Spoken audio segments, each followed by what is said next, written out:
must be accountable. And I am requesting the services of my colleague pastors to assist me read a few texts here. I am giving you 4 examples from Scripture of the leaders who affected the people that they were serving. The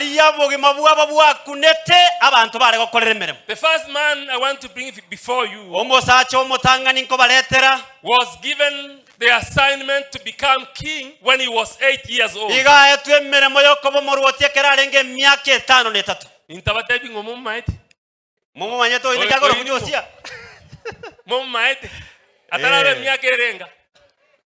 Eight years old he was appointed king. When he ruled for 8 years, the word of God says, and I want you to hear from the book of 2 Chronicles, chapter 35, verse 24. The Bible says, his servant therefore took him out of that chariot and put him in the second chariot that he had, and they brought him to Jerusalem, and he died and was buried in one of the sepulchres of his fathers. And all Judah and Jerusalem mourned for Josiah. Mourned for Josiah. A few responses. The word of God says all. You get me? If you hear me, raise your hand up. Yes. If you hear me, raise your hand up.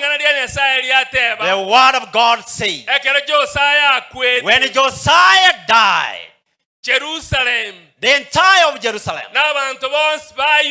and those inhabitants of Judah, they mourned. You may ask, what made them cry for him? Chapter 34, verse 3 of the book of 2 Chronicles. This is where we find the answer. The Bible says, for in the eighth year of his reign, while he was yet young, he began to seek after the God of his father David.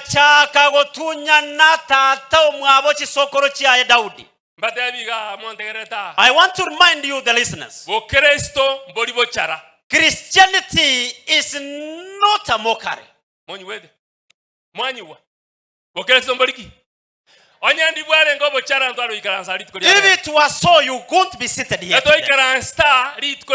We are here seated today because the late Jackson loved the Lord, and he put his trust in God, and God blessed him, and he gave birth children, and through his children and all his children are the people made us gather here today. That is why I remind you that Christianity is not a mockery. Giving Jesus a chance in your life is not a mockery. So Josiah, was mourned because he was a God-fearing king. Who gives you power? It is God. Who gives you authority? Who brings others down? Who replaces one leader after the other? It is Jesus. That's why I want to remind all of us here. If you are a clan elder, do your work with all your might.